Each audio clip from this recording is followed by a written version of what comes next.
Hey y'all, Scott Horton here for the Council for the National Interest at councilforthenationalinterest.org. CNI stands against America's negative role in the ongoing Israeli-Palestinian conflict, the war party's relentless push to bomb Iran, and the roles played by twisted Christian Zionism and neocon-engineered Islamophobia in justifying it all. The Council for the National Interest works tirelessly to expose and oppose our government's most destructive policies, but they can't do it without you. Support CNI's push to straighten out America's crooked course. Check out the Council for the National Interest at councilforthenationalinterest.org and click Donate under About Us at the top of the page. That's councilforthenationalinterest.org. All right, y'all, welcome back to the show here. I'm Scott Horton.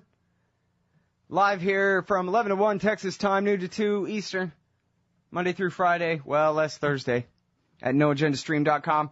Full show archives and interview archives, more than 2,700 interviews now going back to 2003, are available at scotthorton.org. And you can follow me on Facebook, Twitter, and YouTube at /Scott Horton Show. All right, our next guest is Nathan Fuller from bradleymanning.org. And then you got to say the name of the website because it's different than the title of the thing, but the Free Press Foundation thingamajig that you created there, too. Nathan, welcome back to the show. Thanks for having me. Appreciate it. I'm sorry, I don't have it in front of me. What's the Free Press Foundation? What's it called? It's not actually a support network affiliated, but it's I believe it's freedomofthepressfoundation.org. Yeah, there you go. So we can look that up. It's freedomofthepressfoundation.org for the Press Freedom Foundation or something like that. It always throws me off.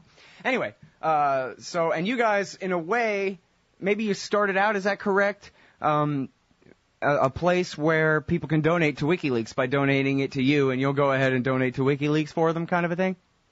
Well, I'm not actually affiliated with the Freedom of the Press Foundation. That's Rainey Reitman and Trevor Kim and Glenn Greenwald. But the support network itself is not officially affiliated. I'm sorry, Nathan. It was Trevor that I was thinking of, and I screwed up. I was thinking that you were both things there, but don't worry. He wears a couple of hats, and that's where I got. Yeah, he wears several hats for sure. Yeah. I'm sorry. I screwed up there. My bad. What Don't an worry. idiot. Live radio. Hey, these things happen. Me looking like an idiot on live radio all the time. Anyway, so let's talk about Bradley Manning, because there's something I actually know a little bit about. Could you tell me, what if I was a brand new listener to the show and I didn't really know the first thing about Bradley Manning other than TV told me I wasn't supposed to like him very much? Why don't you tell the story real quick? Well, you should like him because he is an Army private who cares about the American people and cares about exposing war crimes. He was a intelligence analyst in Baghdad in 2010, and he saw horrific abuses. He saw exploitation by the U.S. Via corrupt influence and corporate influence, and he exposed documents via WikiLeaks. He released hundreds of thousands of cables, diplomatic cables, and documents from Iraq and Afghanistan, documenting how the U.S. conducts itself in secret. And for that, he has been painted as a traitor by the U.S. military, and the military is prosecuting him with 22 counts, including aiding the enemy, which is an unprecedentedly broad interpretation that I think threatens to turn whistleblowing into treason, and with the Espionage Act, and they are seeking to send him to life in jail without parole, even though he recently pled guilty to a number of lesser offenses that would take responsibility for the documents, but also only put him in jail as up to 20 years. But the government rejected that. They didn't want to make a deal with the defense, apparently, and are seeking life without parole. So he's going to go to trial June 3rd, which will have been over 3 years since his arrest in May of 2010. So there have been scores of problems with his trial, not least the fact that it's gone on so long without beginning in earnest. Mm-hmm. Well, now, as far as that goes, on that particular point, am I right? I'm trying to remember now if the judge has already heard a motion on, hey, you got to set him free because he hasn't gotten a speedy trial already. What happened to that guarantee? Right. The defense made that case that the Sixth Amendment, the Code of Military Justice, and the rules for court-martial all have individual rules for bringing a defendant to a speedy trial. the defense said that the military has broken all of those regulations, and yet the judge did not really listen to the case at all, and said that it's been, plenty speedy because it's, a big complex case, and the government did what it could to be as quick as it could. But this is incredibly long. This is, if not the longest, then among the longest pretrial detentions for any soldier facing military trial, and it's really heinous when you consider how much of that he was in really torturous treatment. At least 9 months in Quantico, and then an extra month in Kuwait. He was held in solitary confinement. Some of that, he was forced to stand naked in the mornings. He was woken at night. He was deprived of sleep. And he's been treated really terribly, and he hasn't even faced trial yet, has not even been convicted. But that's what he's dealing with right now. Mm-hmm. Well, and the judges ruled on that abuse, too, and said rather than, oh, gee, they tortured you, you're free to go, she said you get, some number of days off your ultimate sentence? Right. She even agreed that the military had been excessive in their treatment of President Manning. They did, their treatment did amount to pretrial punishment, and yet only gave 112 days off of a potential sentence, which is about 4 months, and pales in comparison to the life sentence that he faces. If he gets life without parole, it's totally meaningless. If he gets just a few years, it might be worth something, but he's facing a lot of jail time, and 4 months is essentially sanctioning the government's behavior, saying, yes, you treated him terribly, and that's okay. You're not going to get punished for that. No one who held Bradley in solitary confinement illegally is really facing any consequences for that. Mm-hmm. Well, now, I'm sure you saw this thing in the New Republic about how this capital offense charge, this aiding the enemy charge against him is sure to do so much to chill other whistleblowers, and how the prosecutor admitted to the judge that if he had given the documents to the New York Times, as he recently said he tried to do, or the Washington Post, as he said he tried to do before going to WikiLeaks, that the prosecutor said, yeah, this would be the same thing. That in that sense, they don't consider. It's funny, right? They consider WikiLeaks is separate and different from the New York Times. It's not journalism. It's this weird kind of James Bond villain enemy organization, go-between somehow between Manning and Bin Laden's group or whatever to get them this information or whatever. But then at the same time, they consider the New York Times just like that, right? So WikiLeaks doesn't get the benefit of being the New York Times, but the New York Times could find themselves getting the danger of being like WikiLeaks. It theoretically could, and it's a huge affront to just basic journalism. I mean, the New York Times and Washington Post publish secret information via anonymous sources all the time, practically every day, and we could not have that with this kind of interpretation of aiding the enemy. It's unprecedented. The government tries to go around that by saying, well, in the Civil War, there was one person who gave a military roster. But that guy got 3 months of labor, and that's their only precedent in this ridiculous interpretation of aiding the enemy by giving documents to a journalistic outlet. And so, yeah, it's a real threat, and should be confronted as one. Mm-hmm. All right, now, I'm sorry for jumping around so much, but has the judge ruled on the issue of command influence? Because, of course, the president, the former Secretary of Defense, and I think current chairman of the Joint Chiefs of Staff have all already pronounced him guilty. They have, but the judge hasn't ruled on that. The defense hasn't brought that motion, as far as we know. That could come out in trial, but it has not been brought up yet. It might be that there's a technicality, or it doesn't have the strongest legal case, but it seems pretty clear that the judge has already gotten her orders. Her superiors have declared him guilty. I don't see how he could get a fair trial. How could she make a fair ruling with that kind of pressure from above? It's untenable.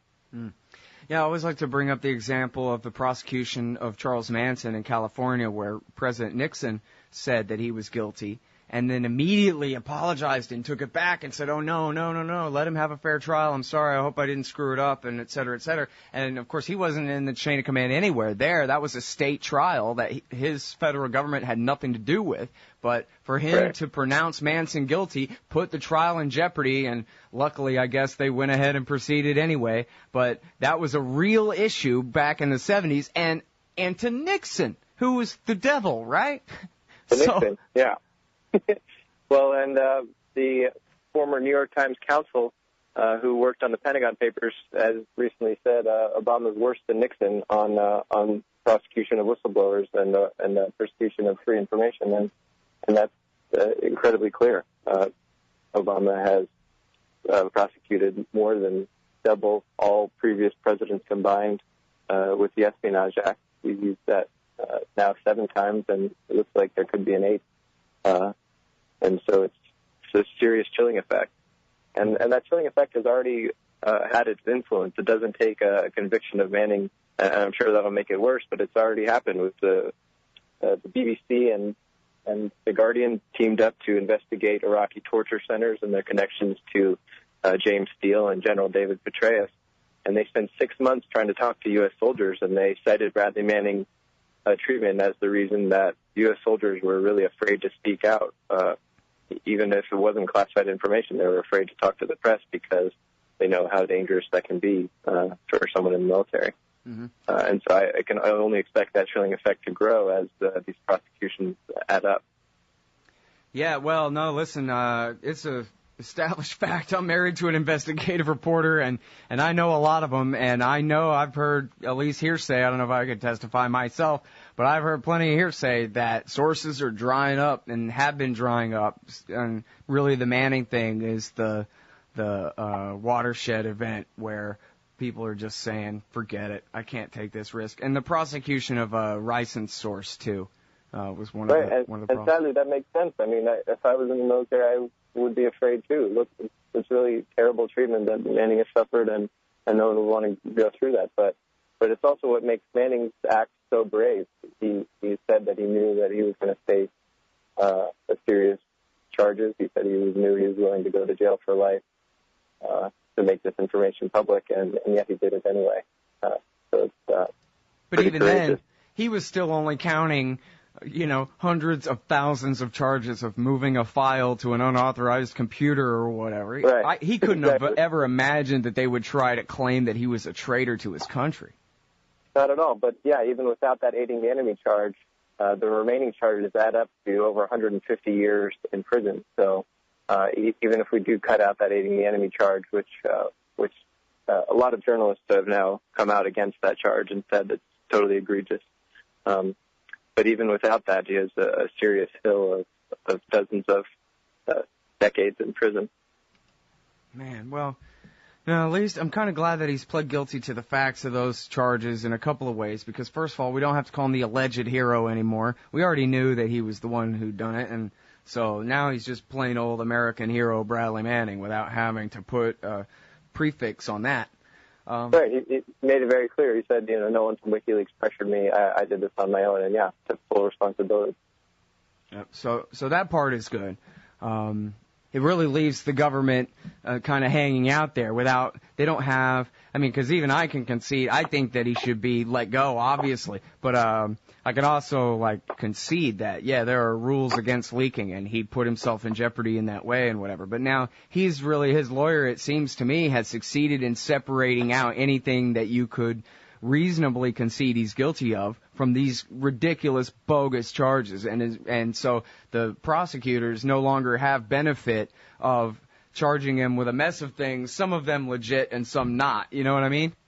Right, exactly. And this is it's a naked plea, not making any deal with the government, just making the plea to the judge. And that's really shown the government as what it is rejecting that totally reasonable and compromising plea, and rejecting that in favor of something that would send him to jail for life to set an example. It's become increasingly and irrefutably clear that the government wants to set a major example with Bradley Manning, and they're doing that so far.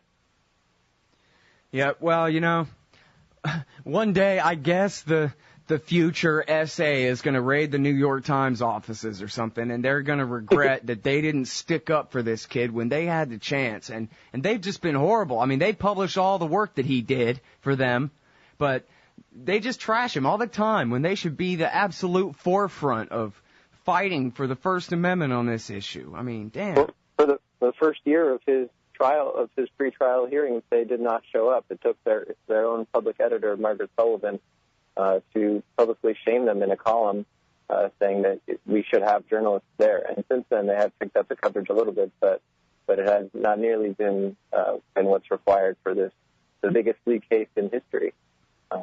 It should be having a press room full every time. But there have been some hearings where it was, me and 3 other people, and that's our U.S. press today. That is just absolutely incredible. I mean, can you imagine that? You must just be, I guess, shocked but not surprised, but still shocked when you show up and you're by yourself there. I mean, how could this be in America? And it's practically empty on a couple of the smaller hearings. People only want the dramatic news, but it was just, Alexa O'Brien, Kevin Gostola, and Adam Classfield of Courthouse News, and I were the only ones in the courtroom when it was first announced that he had offered this plea to the judge. But, no, not even a wire service heard that because it was just a one-day hearing and no one was interested. They want what's going to get clicks, not what is going to make what's really important to the future of U.S. journalism. By the way, this new thing that WikiLeaks has put out today with all these documents from the 70s, do you know whether or not this has any connection? It seems like they're higher levels of classification than the stuff that Manning had done. Is that correct? It was. They used to be secret documents, and actually I was at the press conference in D.C. this morning, and they announced that they have been declassified, but at the time, in 1973 to 1976, I believe, they were, a lot of them were secret, and some top secret, and they include, a major section of them is dealing with Henry Kissinger's private conversations in which he is scarily honest about his disregard for the law and human life, really. But yeah, so these are a compilation of formerly declassified documents, and some of them have been leaked, some of them are already available via FOIA. But what WikiLeaks has done is basically a gift to journalists, making a hugely searchable and very usable set of these documents that people have not really gone through before. And so WikiLeaks is showing its value to journalism in a way that a lot of other press outlets aren't doing. Yeah. Well, it's just amazing the way, just with pretty simple and not very convincing to me anyway, semantics, they try to separate out what WikiLeaks is doing from what Firedog Lake or the NewYorkTimes.com is doing.